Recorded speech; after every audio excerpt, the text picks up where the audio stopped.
Olá, meus amigos e minhas amigas, vocês estão no canal Espiritismo Explicado. Eu sou Lazarino Barbo e hoje nós vamos dar continuidade ao estudo dos processos obsessivos. Hoje vamos estudar os casos de infecção e infestação espiritual. Normalmente estamos acostumados a pensar nos termos de infecção ou infestação relacionado a micróbios, vírus, bactérias e etc. Mas isso também acontece do ponto de vista das obsessões espirituais. No livro Obsessão, Passe e Doutrinação, do escritor Herculano Pires, ele afirma o seguinte: não só no plano psicológico verificam-se as obsessões, mas também na patologia geral. Sintomas de doenças infecciosas são transmitidas por entidades espirituais enfermiças a pessoas sãs. Para fazer a distinção, adotou-se no Espiritismo o termo infestação para designar essas doenças fantasmas, que tanto podem ser de origem anímica como espiritual.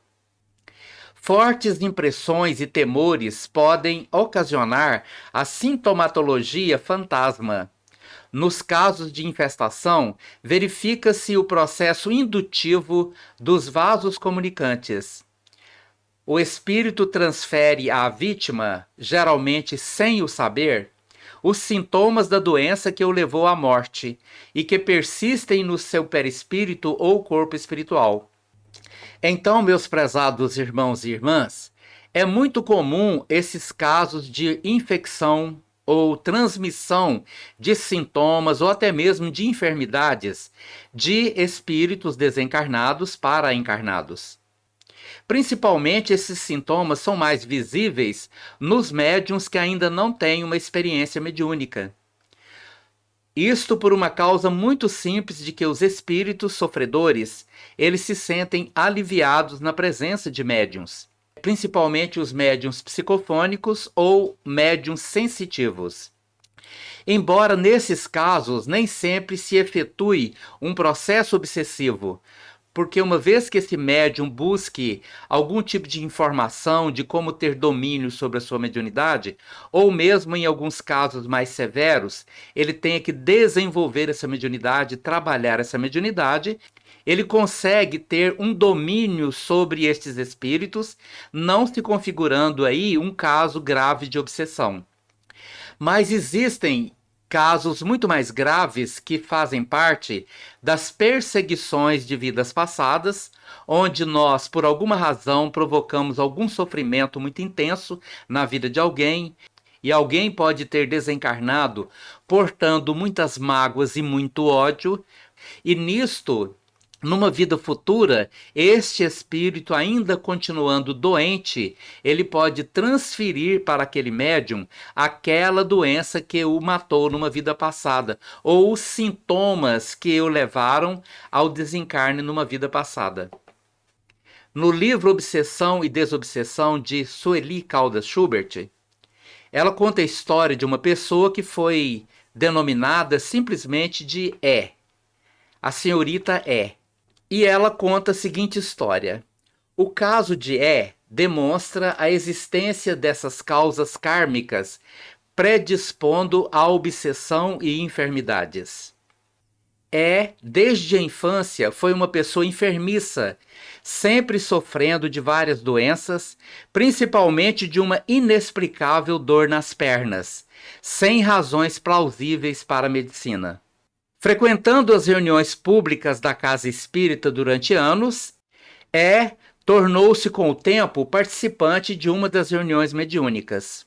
Frequentadora assídua, comparecia semanalmente, mas sempre queixando-se de suas dores.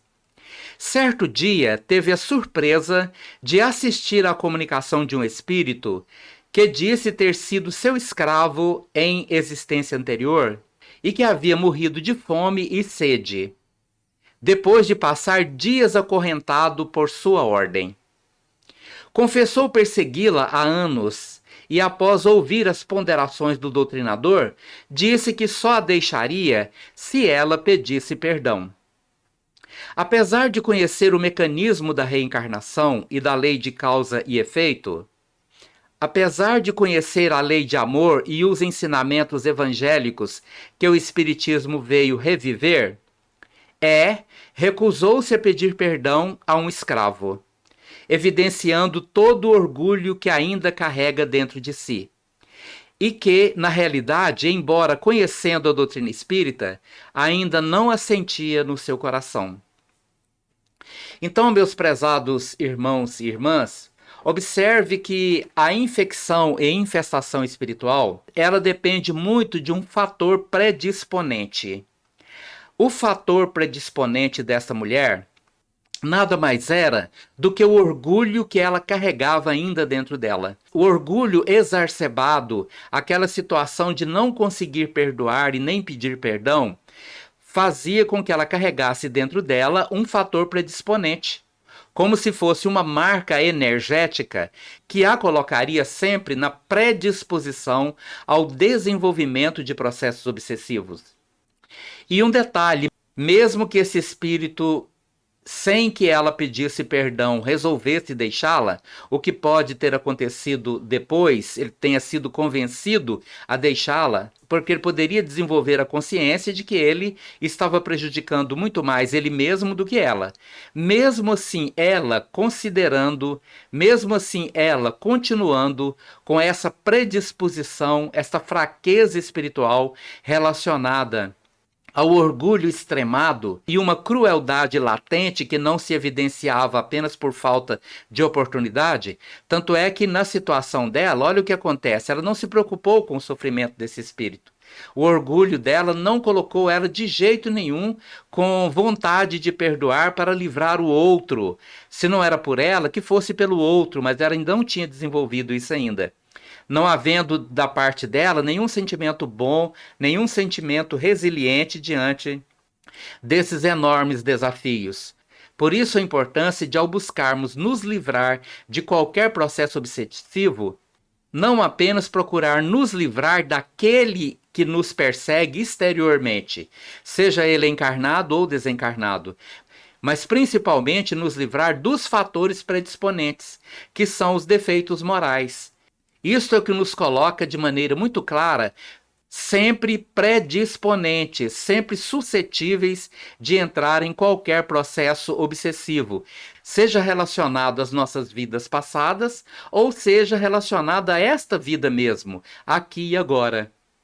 Muito mais importante do que afastar o outro é afastar de dentro de nós a nossa fraqueza mental, a nossa fraqueza moral que nos coloca sempre na condição de estarmos a qualquer momento sujeitos a estar envolvidos num processo obsessivo.